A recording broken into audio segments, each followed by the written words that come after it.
ETF index mutual funds నేర్చుకుని stock మార్కెట్లో రాణించాలనుకుంటున్నారా? వెంటనే ఈ నెంబర్కి కాల్ చేయండి.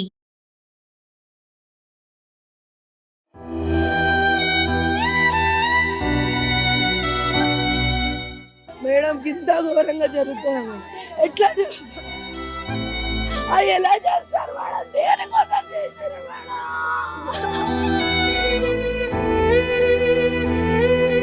నా చిట్టి తల్లి, నా చిట్టి తల్లి, నా చిట్టి తల్లి.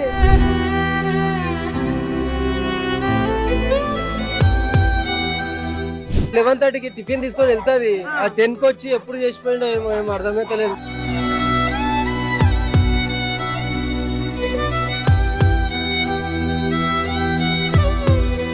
నమస్తే, welcome back to Suman TV. Present మనతో పాటు ఉన్నారు సైకాలజిస్ట్ స్నేహలత గారు. నమస్తే మ్యామ్. నమస్తే నవీన. మేడం, కుకట్పల్లి ఇన్సిడెంట్ మీరు వినే ఉంటారు ఆల్రెడీ. నిన్న నుంచి నడుస్తుంది ఇష్యూ. అంటే 12 years గర్ల్ని ఇంట్లో ఎవరు లేని టైంలో తెలియని వ్యక్తి రావడము, చంపేయడం కూడా జరిగింది. కొంతమంది అయితే అఘాయిత్యం కూడా చేయడానికి ట్రై చేశారని ఒక టాక్ నడుస్తుంది. ఇప్పుడు రీసెంట్గా సంజయ్ అనే వ్యక్తిని అరెస్ట్ చేశారు, విచారిస్తున్నారు అని అంటున్నారు.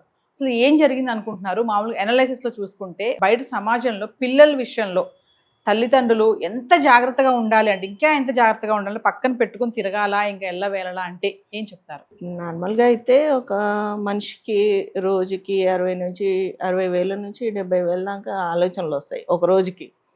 దాంట్లో 80% నెగటివ్నే ఉంటాయి, ఓన్లీ 20% పాజిటివ్ ఉంటాయి. దాన్ని మనం పాజిటివ్ని ఎక్కువ తీసుకుంటున్నామా, నెగిటివ్ని ఎక్కువ తీసుకుంటున్నామా అనే దాని మీద ఉంటుంది. ఇంకా అది ఎదుట వాళ్ళ ఆలోచన బట్టి ఉంటుంది తప్పితే మనం ఎంతకని సెక్యూరిటీగా ఉంటాం. ఒక మనిషి అతుక్కొనే తిరగడం అయితే కుదరదు. ఎందుకంటే ఇప్పుడున్న జనరేషన్లో ఖచ్చితంగా మదర్ ఫాదర్ ఇద్దరు వర్క్ చేయాల్సిందే. వాళ్ళ కరిక్యులం ఒకటి, వాళ్ళ స్టడీస్, వాళ్ళ యాక్టివిటీస్, వీటన్నిటికీ స్పెండ్ చేయాలి, ఇంట్లో నడవాలి అంటే ఖచ్చితంగా ఇద్దరు వర్క్ చేయాల్సిందే. సో మన ఆలోచన మార్చుకోవాలి తప్పితే మనం ఎంతసేపు పట్టుకొని తిరుగుతాము. ఇప్పుడు అతనికి ఆ ఆలోచన వచ్చింది అంటే అది అతని మైండ్, అతని బిహేవియర్. ఎందుకు అంత వేర్డ్గా ఎందుకు వచ్చింది? ఇప్పుడు ఏమంటే ఎవరినైనా అడిగితే ఏమంటారంటే మాకు టైం లేదు అంటే, మనకి ఇప్పుడు 80% ఆలోచనలు నెగిటివ్గా ఉండి 20% మాత్రమే ఉంది అంటే మనం ఆ 20% మీద వర్క్ చేస్తే అవి కొంచెం ఇంక్రీజ్ అవుతాయి. కానీ ఆ వర్క్ చేయడానికి టైమే లేదు, ఎవరికి లేదు. ఎవరు చూడు ఫాస్ట్ తొందరగా అయిపోవాలి, తొందరగా రిజల్ట్ వచ్చేసేయాలి. ఎలా వస్తుంది? ఇప్పుడు ఎవరికైనా సరే ఏదైనా ప్రాబ్లం వచ్చిందంటే, ఫిజికల్ ఇష్యూస్ వచ్చినాయి అనుకోండి, డాక్టర్ దగ్గర పోతాం. సైకలాజికల్ ఇష్యూస్ వస్తే బాబాల దగ్గరికి, పూజలు, మంత్రాలు. అసలు ఈ రెండింటి మధ్యలో మేము ఒకరు ఉన్నాము, మేము హెల్ప్ చేయడానికి రెడీగా ఉన్నాము. అంటే మా సైకాలజిస్ట్ అనగానే ఏంటంటే మాటలే కదా, ఎవరమైనా మాట్లాడవచ్చు. మాట్లాడడానికి ఆవిడ దగ్గరికి వెళ్ళాలా, వాళ్ళ దగ్గరికి వెళ్ళాలా అని అంటారు కదా. ఇప్పుడు నేను మీకు ఒక బనానా ఇచ్చాను అనుకోండి, నార్మల్గా తీసుకుంటారు. నిన్న పూజలో పెట్టాను అన్నాను అనుకోండి, ఎప్పుడే కళ్ళకద్దుకుంటారు మీరు. అలానే అందరూ మాట్లాడగలుగుతారు, కానీ మేము మాట్లాడేది ఏంటిదో మా దగ్గరకు వస్తే తెలుస్తుంది కదా. మూసలో పోస్తేనే తీర్థం అవుతుంది జలం. అలానే మేము మాట్లాడేది. కాకపోతే ఒకసారి ట్రై చేయండి, ఈ రెండింటికి మధ్యలో, డాక్టర్లకి బాబాలకి మధ్యలో ఒక్కసారి మా ప్రయత్నం మమ్మల్ని చేయనియండి. అయితే ఆ మదర్ అంటుంది కదా మేడం, మేము ఎవరితో కొట్లాడలేదు, మాకు ఎవరితో గొడవలు లేవు, అసలు కావాలంటే నేను ఉద్యోగం చేసే దగ్గర వచ్చి అడగండి, నా గురించి చెప్తారని అంటుంది. మరి ఇక్కడ చూసుకుంటే వాళ్ళు ఏదో మాకు బ్లాక్ మ్యాజిక్ చేశారు, ఆ అనుమానంతో నేను చంపాను అన్నట్టుగా ఒక టాక్ అయితే నడుస్తుంది. అంటే సెక్యూరిటీ పరంగా చూసుకున్నా, అంటే మామూలుగా అపార్ట్మెంట్లో ఇళ్లలో చూస్తామని చిన్న చిన్న గొడవలు అవుతూనే ఉంటాయి, పక్క వాళ్ళతోటి వీళ్ళతోటి. అంటే కోపమే దీనికి కారణం అంటారా? గొడవలు, కోపం ఏ లెవెల్కి వెళ్ళిపోతుంది? అంత ఎందుకు ఎక్స్ట్రీమ్గా ఆలోచించాలి? ఇప్పుడు నీకు కోపం వచ్చింది, ఓకే, బాగానే ఉంది. అంతకుముందు కూడా అందరికీ కోపాలు వచ్చేవాళ్ళు. ఇలా చంపుకోవడం అయితే ఇక్కడ లేదు. అది కూడా పిల్లల్ని, టార్గెట్ పిల్లలే, చిన్న పిల్లల్ని మనము మామూలుగా పువ్వుని మొగ్గగా ఉన్నప్పుడు తుంచితేనే మనం కోపడేవాళ్ళం. అది ఇంకా పూస్తుంది కదా, ఎందుకు అలా అని. అలాంటిది పిల్లల్ని, అంత చిన్న పిల్లని పట్టుకొని అలా చంపాలని అనిపించిందంటే ఆయన బిహేవియరు, ఆయన థాట్ ప్రాసెస్ ఎంత భయంకరంగా తయారయ్యాయి. ఎందుకు తయారయ్యాయి? ఎవరు లేరా ఇంట్లో? ఫ్యామిలీ మెంబర్స్ లేరా? ఆయన ఏం చదువుకున్నాడు, ఎక్కడ వర్క్ చేస్తున్నాడు, ఇవన్నీ కనుక్కోవాలి. ఇవన్నీ కనుక్కుంటే కానీ మనకు ఒకటి తెలుస్తుంది ఎస్. కదా. ఇప్పుడు మనం రెంట్కి ఇచ్చేప్పుడే అన్నీ చూడాలి అంటే మనము ఎంతసేపు చూసినా పాస్పోర్ట్, ఆధార్ కార్డు ఇవే చూస్తాం తప్పితే అతను ఎలా ప్రవర్తిస్తాడు ఏంటి అనేది ఏంటి అనేది చూడం కదా. మనతో కలిసి ఉంటుంటే తెలుస్తుంటది. అందులో ఇంతకు ముందు ఎట్లుండేదంటే పక్కన వాళ్ళ ఇంట్లో ఏం జరుగుతున్నా కూడా మనకు తెలిసేది, కొద్దిగా టైం స్పెండ్ చేసేవాళ్ళు నైబర్స్తో. కానీ ఇప్పుడు అట్లా టైం లేదు, ఇంట్లో సర్దుకోవడానికే టైం సరిపోవట్లేదు. శాలరీస్ కోసం పరిగెత్తడము, జాబ్స్ కోసం పరిగెత్తడము, పిల్లల యాక్టివిటీస్ కోసం పరిగెత్తడము, వీటితోనే సరిపోతుంది. ఇంకా ఎవరు ఏం చేస్తున్నారు, వాళ్ళ ఇంట్లో ఏం చేస్తున్నారు అన్నది మనకు తెలియట్లేదు. అంటే ఈ మధ్య కాలంలో చూసుకుంటే మేడం క్రైమ్ అనేది చాలా పెరిగిపోయింది. మీరు అన్నట్టుగానే మనిషి యొక్క మనస్తత్వం కానీ ఇవన్నీ కూడా క్రూరంగా ఆలోచించడం, క్రూరం అంటే ఇంకా దారుణం అనమాట, చంపేసే వరకు వెళ్తున్నారు. అంటే ఎందుకు ఇలా తయారవుతున్నారు, అటు మహిళలే కానీ ఇటు పురుషులే కూడా చూసుకుంటే ఇంత క్రిమినల్ మైండ్ సెట్ ఎందుకు వస్తుంది అంటే ఇప్పుడున్న టైం ప్రకారం అయితే న్యూక్లియర్ ఫ్యామిలీస్. ఇంట్లో ఇంతకు ముందు పెద్దవాళ్ళు ఉండేవాళ్ళు, మంచేదో చెడేదో చెప్పేవాళ్ళు. ఒకవేళ ఏదైనా బాధ అనిపించినా, ఏదైనా ఇష్యూ ఫేస్ చేసినా కూడా ఇంట్లోకి అమ్మ నాన్నకి చెప్పుకోలేకపోయినా కూడా పిన్ని బాబాయో మామ అత్తనో ఎవరో ఒకరు ఉండేవాళ్ళు, వాళ్ళకి చెప్పుకునేవాళ్ళు, అక్కడికి అది సాల్వ్ అయిపోయేది. ఇప్పుడు అక్కడ ఎవరితోని ఆలోచించేది లేదు, ఎంతసేపు గూగుల్లో నొక్కుతున్నారు. కడుపులో నొప్పి వస్తుందన్నా కూడా గూగుల్లో నొక్కి టాబ్లెట్లు వేసుకుంటున్న టైం ఇది కదా. అలాంటప్పుడు ఏమవుతుంది, ఫ్రస్ట్రేషన్ పెరిగిపోతుంటుంది. ఇప్పుడు గూగుల్లో నొక్కామనుకోండి, తలనొప్పి వస్తుందని నొక్కామనుకోండి, మనకి నార్మల్గా మైగ్రేన్ నుంచి ట్యూమర్ దాకా చూపిస్తుంది. సో ఇందులో ఈ కేటగిరీస్లో ఏది మనది, మన పెయిన్ దేంట్లో వస్తుంది, అది ఒక స్పెషలిస్ట్ మాత్రమే చెప్పగలుగుతాడు. కానీ మనం అక్కడ దాకా పోము, ఇవన్నీ చూస్తూ ఉంటాం. ఇవన్నీ చూసినప్పుడు ఏమవుతుందంటే మనిషి యొక్క బిహేవియర్ అలా థాట్ ప్రాసెస్ చేంజ్ అవుతుంటుంది. అసలు ఏంది ఇది. ఇప్పుడు మామూలుగా ఎంబీబీఎస్ చదివే వాళ్ళని చూడండి, అందులో కొంతమంది మాత్రమే సర్జన్స్ అవుతారు. అందరూ ఎంబీబీఎస్ చదివిన ప్రతి ఒక్కరు సర్జన్ అవ్వరు. ఎందుకంటే వాళ్ళకి ఆ ఎంబీబీఎస్ చదివేటప్పటికే వాళ్ళకి తెలుస్తుంది అసలు ఎలా ఉంటుంది, హ్యూమన్ స్ట్రక్చర్ ఎలా ఉంటుంది. సర్జన్ అంటే కట్ చేయాలి, కట్ చేస్తే ఎలా ఉంటుంది, దాన్ని అంటే కొంతమంది అసలు బేర్ చేయలేరు. అంటే నేను కొంతమంది డాక్టర్లతో మాట్లాడినప్పుడు మాకు ఎంబీబీఎస్లో చూపించినే మాకు ఒక్కొక్కసారి భయం వేసేది అనేసి. అలాంటి డాక్టర్లే చేయలేని పని ఇక్కడ మనుషులు ఈజీగా చేసేస్తున్నారు. ఎంత స్పాంటేనియస్గా అంటే చిన్న పిల్లను అంత ఫాస్ట్గా ఎలా చంపేయగలుగుతున్నారు అసలు. ఆ టైంలో ఫ్రస్ట్రేషన్, అంత ఫ్రస్ట్రేషన్ ఎందుకు? మన మైండ్ మీద, మన థాట్స్ మీద మనకి కంట్రోల్ లేనప్పుడు ఇంకా మనం ఎందుకు కదా. ఇప్పుడు బ్లాక్ మ్యాజిక్ అంటే ఏం జరిగింది, ఇప్పుడు నువ్వు చేసిన బ్లాక్ మ్యాజిక్తోని నీకు వచ్చిన లాభం ఏంటి? నువ్వు పోయి జైల్లో కూర్చుంటావు. ఇప్పుడు నీకు ఆ మ్యాజిక్ చేసిన అతనికి ఎంత నష్టం జరిగింది, వీళ్ళకి ఎంత నష్టం జరిగింది, నీకు ఎంత నష్టం జరిగింది కదా. ఇప్పుడు అతనికి ఏం లేదు, చెప్పాడా అయిపోయింది. ఇప్పుడు అక్కడ ఫ్యామిలీ బాధపడాలి, నువ్వు బాధపడాలి. ఏముంది, ఇంకా రెండు ఫ్యామిలీస్కి లాసే కదా. ఏముంది, ఏం బాగున్నావు నువ్వు ఇది చేసి? పోనీ నీ వైఫ్కి ఎంత బాగాలేదు అని అంటే ఇప్పుడు ఎంత బాగుంటుంది, ఇప్పుడు ఎవరు చూస్తారు?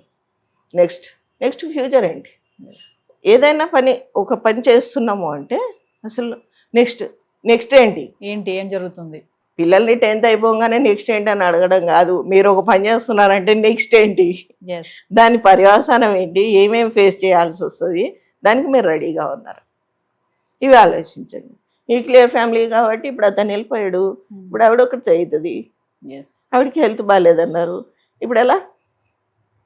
ఇది ఆలోచించరా? మీరు ఇందాక అన్నారు కదా మేడం, సైకాలజిస్టులు డాక్టర్కి బాబాలకి మధ్యలో మేము ఉన్నామని అన్నారు కదా. ఒక సైకాలజిస్ట్ని కలవాలి అంటే చాలా డౌట్స్ వస్తాయి. సైకాలజిస్ట్ దగ్గరికి నేను ఎందుకు వెళ్ళాలి, నేను బాగానే ఉన్నాను కదా. అదే చెప్పాను కదా, సైకాలజిస్ట్ అంటే మాటలు మాత్రమే చెప్తుంది.